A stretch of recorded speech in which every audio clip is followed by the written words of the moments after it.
अव्यक्त चल रही थी 31/12/99 का चौथा पेज, लास्ट में जो पैराग्राफ है वो ज्यूरिस्ट और कल्चरल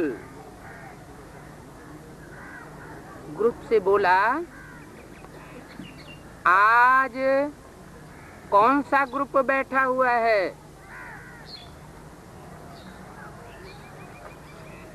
आपस में मीटिंग की? किसने? किससे पूछा? बाप दादा ने ज्यूरिस्ट ग्रुप से पूछा, आपस में मीटिंग की? अच्छा, क्या नया प्लान बनाया? वारिसदार कब निकालेंगे? जो बाप के वारिसदार बच्चे हैं, सुप्रीम सोल बाप के वारिसदार बच्चे, क्योंकि सुप्रीम सोल बाप ही आकर के राजयोग सिखाता है, जिस राजयोग से एक ही जन्म में अनेकों जन्मों की राजाई प्राप्त होती है।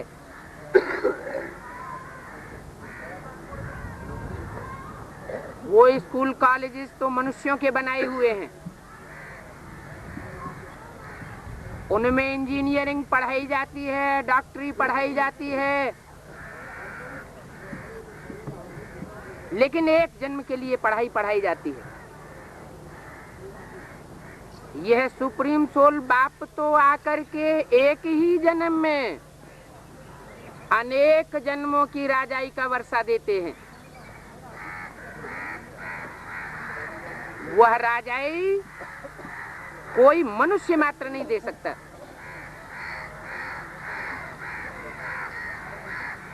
दुनिया में इतने बड़े बड़े राजाएं हुए, छोटे राजाएं हुए,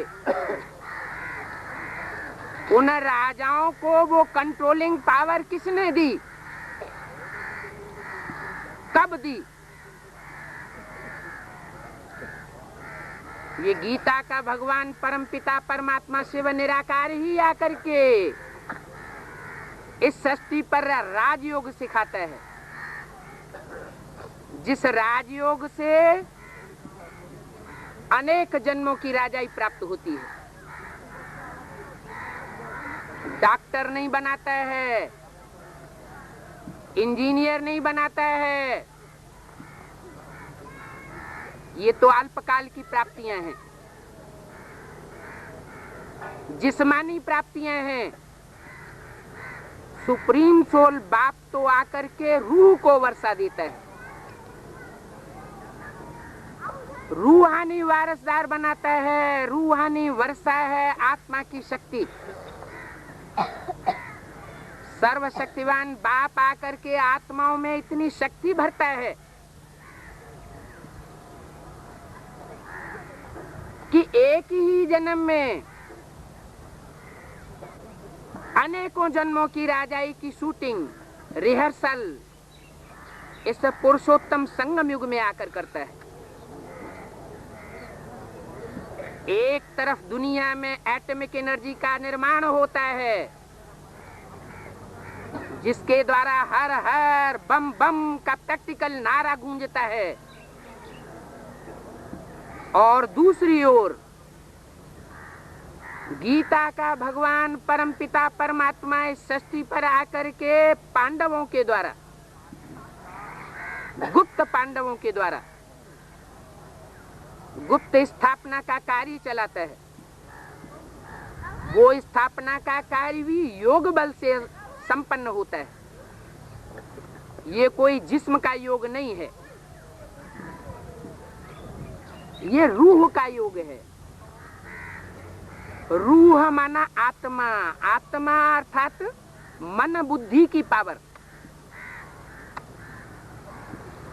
जिस मन बुद्धि के पावर के लिए गीता में महावाक्य है कि मनुष्य जब शरीर छोड़े तो भ्रुवोर मध्य प्राणमावेश्य सम्यक, भ्रकुटी के मध्य में प्राण रूप जो आत्मा है उसका ध्यान करे। जिस भ्रकुटी के मध्य में वो ज्योति बिंदु आत्मा विराजमान है, जिसकी यादगार में स्मृति का टीका लगाया जाता है। आत्मा यहाँ पर टिकी हुई है। इंदिरा गांधी को गोली मारने वाले ने छाती में 27 गोलियां दाग दी और उनके जीवित रहने की संभावना बनी रही। अगर वो जानता कि आत्मा मस्तक में निवास करती है, उत्तम अंग में निवास करती है, उस उत्तम अंग में इस शरीर रूपी राज्य का बैठने वाला राजा भ्रकुटी के मध्य से सारे शरीर को कंट्रोल करता है। अगर वो जानता होता तो एक ही गोली में काम तमाम कर देता, लेकिन वो नहीं जानता था। ऐसे बहुत से हैं आतताई, क्योंकि आतताई वर्ग को आत्मा की नॉलेज जल्दी नहीं मिलती। परमात्मा बाप आते हैं तो राजयोग सिखाते हैं। राजयोग की प्राप्ति बाहुबलियों को नहीं होती। दुनिया का कोई भी बड़े से बड़ा बाहुबली क्यों न हुआ हो, हिस्ट्री में प्रसिद्ध ही क्यों न रहा हो, नेपोलियन बोनापार्ट, हिटलर जैसा सारे संसार में राजाई प्राप्त करने का आकांक्षी क्यों न रहा हो, लेकिन सारे संसार में राजाई प्राप्त नहीं कर सकता। ये सिर्फ राजयोग बल ही है, जिस योग बल से बिना बाहुबल का प्रयोग किए वाइब्रेशन को कंट्रोल करके सारी सृष्टि के ऊपर शांति की स्थापना वो शांति देवा बाप आकर के करता है। एक तरफ आत्माओं को, राजयोगियों को वो शांति के वाइब्रेशन से ऐसे मिलते हैं कि वो अशांति की दुनिया से अपनी मन बुद्धि को परे ले जाके रख देते हैं। शरीर छोड़ने के बाद नहीं, शरीर में रह करके ही आत्मा इस बात का अनुभव करे कि शांति क्या चीज है। दुखों से मुक्त होने के बाद शांति की अनुभूति होती है। दुखी आत्मा अशांत होती है, तन से अशांत होती है, धन से अशांत होती है, संबंधियों से अशांत होती है, समाज से अशांत होती है, शासन से अशांत होती है, दुनिया के वाइब्रेशन से अशांत होती है। ऐसी अशांत और दुखी आत्मा को दुखों से भरी पूरी ह्यूमैनिटी को शांति का संदेश देने के लिए बाप सुप्रीम सोल हर चौथे युग के अंत में, जिसे कल्पांत कहें, उसका एक नाम है कल्पांतकारी, 4 युगों की समाप्ति करने वाला। जैसे और भी ड्रामा होते हैं अल्पकाल के, 3-4 सीन होते हैं, ऐसे ये सष्टरूपी ड्रामा में ये 3-4 सीन हैं। सत्ययुग सबसे ऊंचा युग, त्रेता युग सेकेंडरी, द्वापर युग थर्ड क्लास सुख होता है, और कलयुग इसमें 4th क्लास सुख रह जाता है। सुख नाम मात्र का, अल्पकाल का इंद्रियों का सुख रह जाता है, क्योंकि आत्मा में सुख भोगने की पावर ही नहीं होती, और कलयुग का अंत आते आते क्षण भंगुर रह जाता है। 1-2 सेकंड का शारीरिक अनुभव, शारीरिक मिलन, ज्यादा से ज्यादा 2-5 मिनट का शारीरिक मिलन का आनंद की अनुभूति कर पाता है, और उसके बाद मनुष्य मात्र निस्तेज होने का अनुभव करता है। ये जिस्मानियत का सुख, ये 5 तत्वों का सुख, ये जड़ प्रकृति के द्वारा मिला हुआ सुख, तामसी प्रकृति का सुख अल्पकाल का होता है। उस जड़त्व को कंट्रोल करने वाला, प्रकृति को कंट्रोल करने वाला, नेचर को थामने वाला, वो प्रकृतिपति बाप, विश्वपति पिता में, एडम में, मुसलमानों के आदम में, हिंदुओं के आदि देव में, जैनियों के आदि नाथ में प्रवेश करता है, क्योंकि उस सुप्रीम सोल को अपना शरीर नहीं होता। वो तो सदा शिव है, सदैव ज्ञान स्वरूप है। इसलिए वो इस सृष्टि पर आते हुए भी, शरीर में प्रवेश करते हुए भी, जैसा गीता में लिखा है, प्रवेश तुम, मैं प्रवेश करने योग्य हूँ, शरीर में आने के बावजूद भी उसका कोई पाप कर्म और पुण्य कर्म नहीं बनता। वो तुरीय सोल है, परम पिता है। जो भी आत्माएं हैं, मनुष्य आत्माएं हैं, पशुओं की आत्माएं हैं, कीड़े मकोड़ों की आत्माएं हैं, वो सब आत्माओं का पिता है। लेकिन पशु पक्षियों और कीड़े मकोड़ों की आत्माएं इस सृष्टि पर जन्म मरण के चक्र में आती हैं मनुष्यों की तरह। और मनुष्य आत्मा सर्वोपरि मानी गई है। मनुष्य का जन्म दुर्लभ कहा जाता है, शास्त्रों में भी विख्यात है।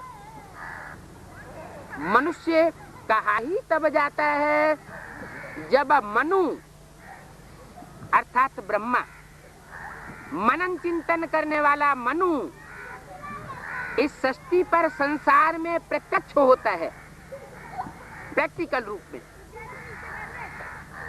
ऐसे नहीं कि ब्रह्मा कोई ऊपर सूक्ष्म वतन में होगा। सारी दुनिया में वो ब्रह्मा के द्वारा स्थापन किए हुए ब्रह्मा कुमारी विद्यालय स्थापन हो जाते हैं हर छोटे बड़े देश में। वो ब्रह्मा कहो मनु कहो, उस मनु के द्वारा निकली हुई जो ज्ञान की उच्छ्वास है, जिसे वेदवाणी कहा जाता है। विद माना जानकारी, वेद जानकारी का नाम है, अज्ञानता का नाम नहीं है।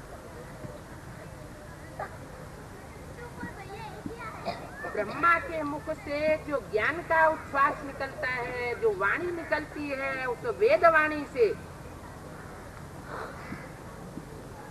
जो ब्राह्मण सृष्टि है असली, ब्रह्मा की डायरेक्ट औलाद, वो पहले पहले प्रभावित होती है। शास्त्रों में लिखा हुआ है, ब्रह्मा के मुख से ब्राह्मण निकले। अब ब्राह्मण कोई मुख से मशीन थोड़ी ही रखी हुई है जिसमें से निकल पड़ेंगे। भुजाओं से क्षत्रिय निकले, ये तो सिर्फ कवि की कविता है। चित्रकारों ने भाव भंगिमा से भरपूर होकर के जो चित्र तैयार किए, उसकी भाषा को प्रत्येक मनुष्य नहीं समझ सकता। जो मनन चिंतन करने वाला वर्ग है वो ही समझ सकता है।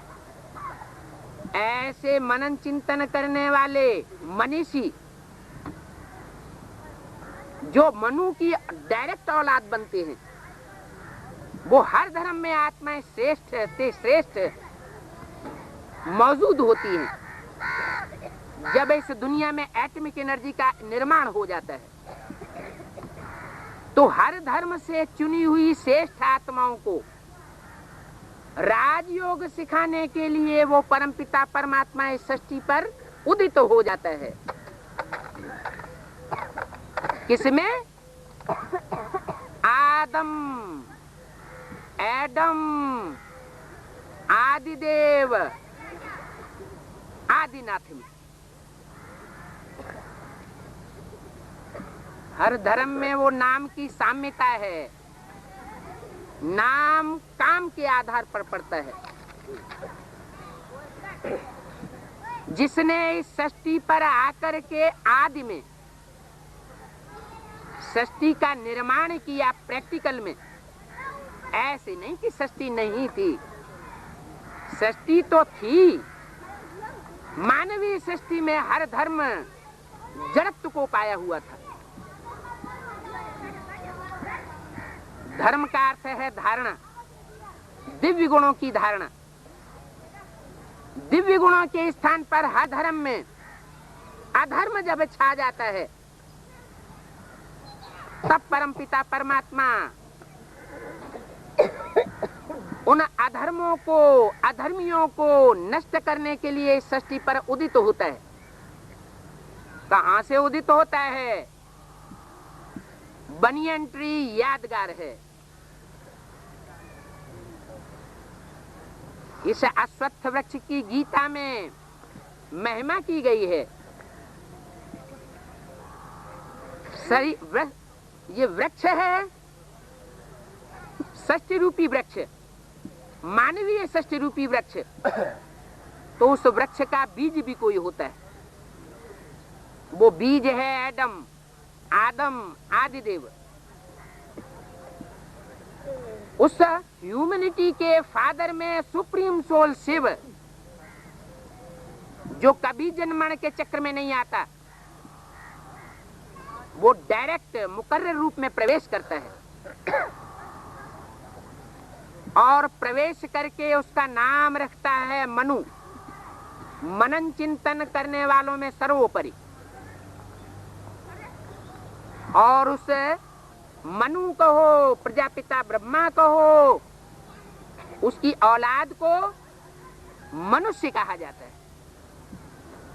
उन मनुष्यों में कैटेगरीज बनती है।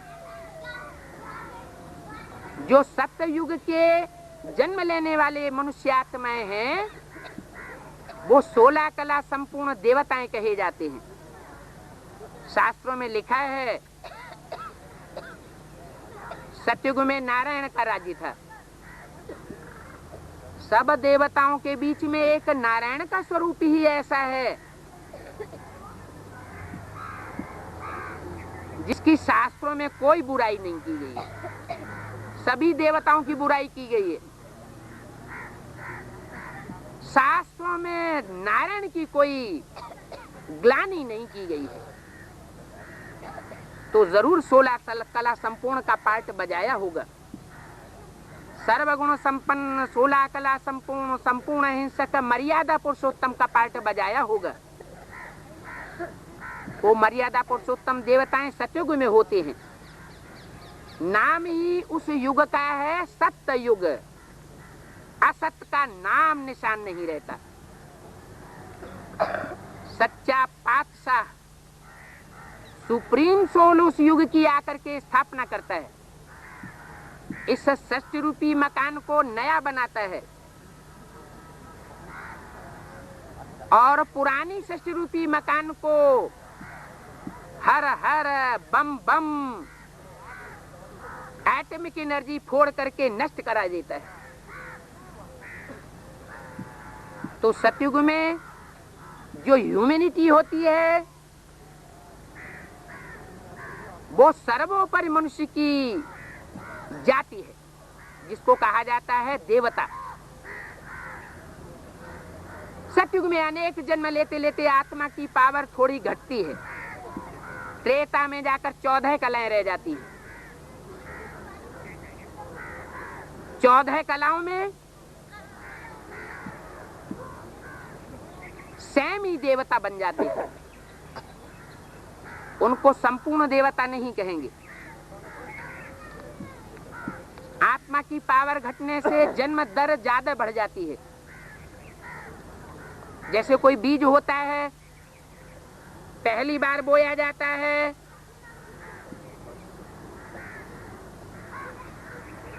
तो ज्यादा फलदायी होता है, क्योंकि पहली बार के बीज में ज्यादा पावर होती है। और जब एक फसल पैदा होने के बाद उसी बीज की वैरायटी को दोबारा बोया जाता है तो उसकी पावर कम हो जाती है। ऐसे ही आत्मा रूपी जिस आदि सनातन अश्वत्थ वृक्ष की परमात्मा शिव ने आकर के सात्विक ह्यूमैनिटी की जो स्थापना की थी सतयुग में,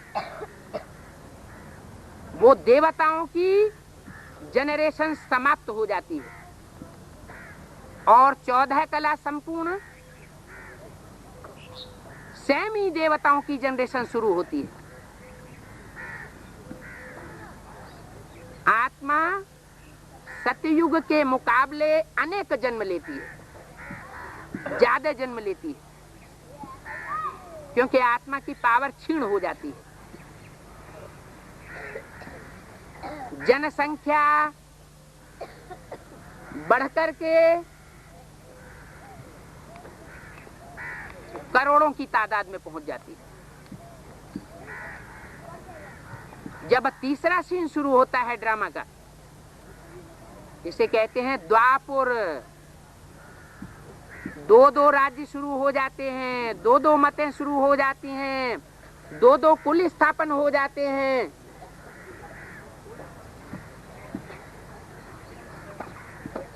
ऐसे द्वैत फैलाने वाली आत्माएं इस सृष्टि पर आकर के जन्म लेती हैं, जिनके लिए गीता में कहा गया है मूढ़ा जन्मनि जन्मनि। वो मूढ़ बनने वाली मनुष्य आत्माएं जो सतयुग और त्रेता में रामकृष्ण की दुनिया में स्वर्ग के सुख नहीं भोग पाती, ऐसा श्रेष्ठ पुरुषार्थ नहीं कर पाती, वो द्वैत की दुनिया में आके जन्म लेती है। उनके संग के रंग में आने से देव आत्माएं भी नीचे गिरती है। आज से 2500 वर्ष पूर्व ये दूसरे धर्मों का आना इस सृष्टि पर आरंभ हुआ। सबसे पहले इब्राहिम आए, उन्होंने इस्लाम धर्म की स्थापना की। महात्मा बुद्ध आए, उन्होंने बौद्ध धर्म की स्थापना की। द्वैत में तीसरा मत और घुस गया। आज से 2000 वर्ष पूर्व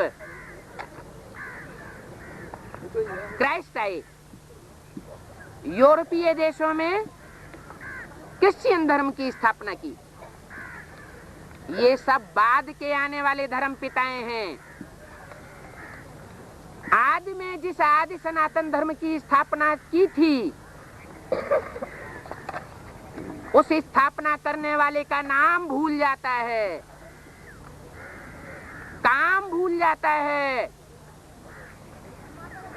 वो देश, वो स्थान, वो सृष्टि का कोना जहां से उस सद्धर्म की स्थापना की शुरुआत होती है, वो सनातन धर्मियों को भूल जाता है। नए नए आने वाले धर्मों के रंग में ऐसे रंग जाते हैं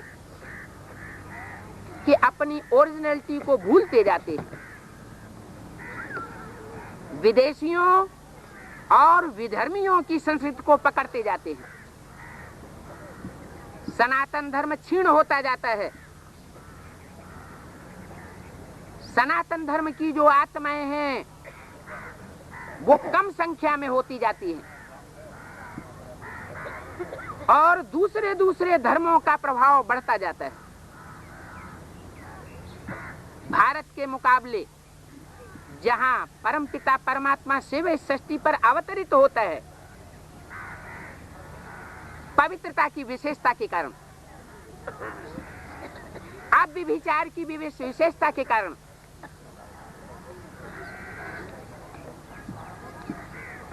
वो एवर प्योर सुप्रीम सोल दूसरे देशों में नहीं आता, क्योंकि वो पवित्रतम है। इस तामसी शरीर में प्रवेश करने के बावजूद भी, साधारण मनुष्य तन में प्रवेश करने के बावजूद भी, जैसा गीता में लिखा हुआ है, वो पवित्र रहता है। गीता में जैसे बताया है कि मुझे साधारण तन में आए हुए बाप को मूढ़मती नहीं पहचान पाते, ऐसी मूढ़मती मनुष्य आत्माएं जन्म जन्म द्वैत वाली नारकीय दुनिया में ही आकर के जन्म लेती हैं। सृष्टि की जनसंख्या बढ़ती जाती है, धर्मों की संख्या बढ़ती जाती है, देशों में राज्यों की संख्या बढ़ती जाती है। अनेक मतांतर फैलने से अशांति बढ़ती चली जाती है। तो कलह युग, कलह क्लेश के युग की स्थापना हो जाती है। सब आपस में झगड़ते हैं। हर धर्म में धर्म के नाम पर वितंडावाद पैदा हो जाता है। तो कलयुग के अंत में परमपिता परमात्मा शिव इस सृष्टि पर अवतरित होकर के इन द्वैत फैलाने वाले मानवीय धर्मों का विनाश कर देते हैं। किसके द्वारा? हर हर बम बम। पापों का हरण करने वाला है, अधर्म का हरण करने वाला है, अनेकता का हरण करने वाला है और एकता की स्थापना करने वाला परमपिता परमात्मा शिव सारी सृष्टि पर कल्याण ही कल्याण की स्थापना कर देता है। इसलिए त्रिमूर्ति शिव कहा जाता है। उसके 3 कार्य प्रसिद्ध हैं। ब्रह्मा द्वारा नई सृष्टि की स्थापना, उस नई सृष्टि में हर धर्म की चुनी हुई श्रेष्ठ आत्माएं प्रवेश पाती हैं। मनन चिंतन मंथन करने वाली आत्माएं प्रवेश पाती हैं। वो नई सृष्टि ब्राह्मण सृष्टि कही जाती है। इसलिए आज भी भक्ति मार्ग में ब्राह्मण देवताय नमः कहा जाता है। ब्राह्मणों की पूजा होती है। ब्राह्मण सर्वोपरि माने जाते हैं। आज के ब्राह्मण नहीं, ये उसी समय का गायन है जब कलयुग के अंत और नए युग सतयुग की आदि के मध्य में जैसे और धर्म पिताएं 100 वर्ष के अंदर अपना धर्म स्थापन करते हैं, उसी तरह ब्रह्मा की भी आयु 100 वर्ष की गिनी गई है, आंकी गई है। शास्त्रों में लिखा है ब्रह्मा 100 वर्ष की आयु में इस मृत्यु लोक से समाप्त हो जाता है। ब्रह्मा वाली सोल के लिए मृत्यु लोक ही समाप्त हो जाता है। वो आत्मा अपने मन को राजयोग के द्वारा ऐसी सेटिंग कर लेती है कि कैसी भी समस्या, कैसी भी परिस्थिति, कैसे भी वातावरण में रह करके अपने को खुश रखती है। तो उस मन बुद्धि रूपी श्रेष्ठ आत्मा ब्रह्मा के लिए अपने अंदर ही स्वशासन, स्वतंत्र, स्वमाना आत्मा, आत्मा के तंत्र की अनुभूति होती है। आत्मा माना रूह, रूहानियत की अनुभूति होती है।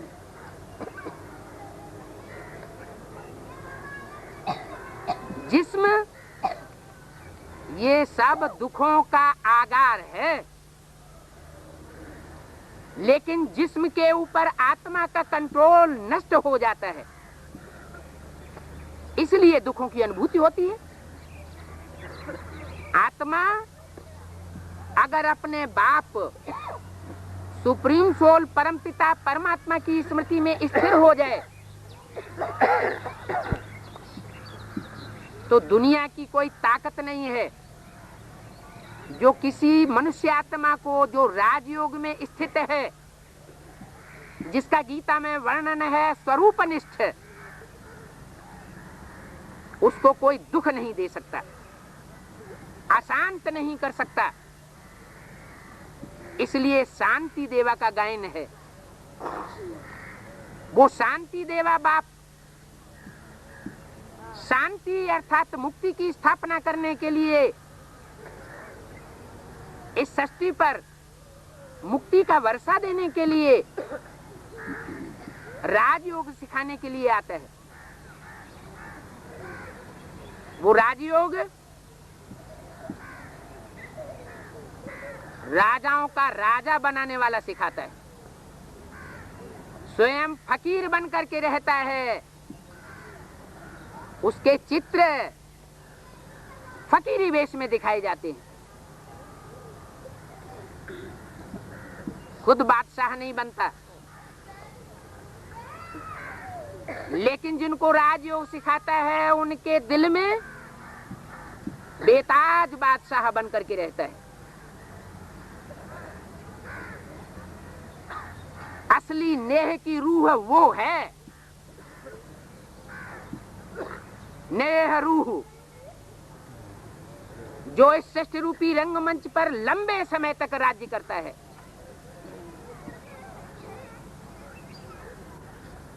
उसकी युगल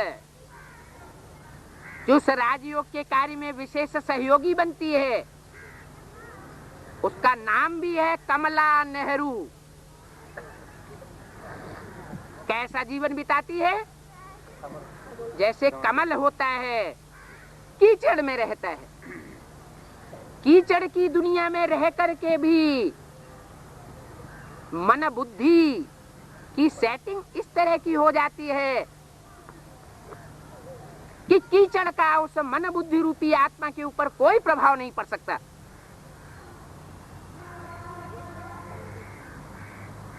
उसका सात्विक रूप दुर्गा के रूप में पूजा जाता है। नाम पड़ा है दुर्गा, शास्त्रों में जितने भी नाम हैं, वो जो प्रैक्टिकल कार्य किया है उन कार्यों के आधार पर है। तो नाम पड़ा है दुर्गा, तो जरूर कोई काम किया होगा। क्या काम किया होगा? दुर्गुणों को दूर करने वाली है दुर्गा। जब क्रोध में आती है, क्योंकि शक्तियां ही संहार कारिणी गाई हुई हैं, वो शिव शंकर महादेव की शक्ति है। विकराल रूप धारण करती है तो महाकाली बन जाती है। जिस कलकत्ते से भारत का जो पूर्वीय स्थान है, उस स्थान से सुप्रीम सोल बाप एडम में आदिदेव में प्रत्यक्ष होता है, जिसकी यादगार बनियन ट्री बनी हुई है, अश्वत्थ वृक्ष।